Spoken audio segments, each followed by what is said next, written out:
We're going to start with the simplest determinant we can find, and that is the determinant of a 2 by 2 matrix.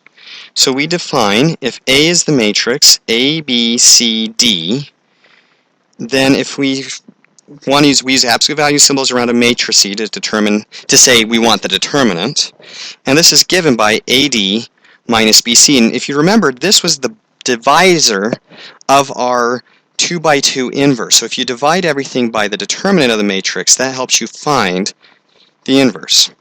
So we'll use this for a couple of cases. If I write 5, 1, 3, minus 7 inside of these absolute values, that says I want the determinant.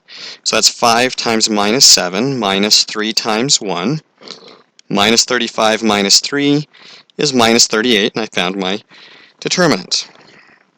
I can also do this with something like 2 minus 9 minus 4, 18. And since I see the square lines, the absolute values around the matrix rather than the bracket pieces, this becomes 2 times 18 minus 9 times minus 4, which is 36, minus 9 times minus 4 is 36. 36 minus 36 is 0. So the determinant of this matrix is 0.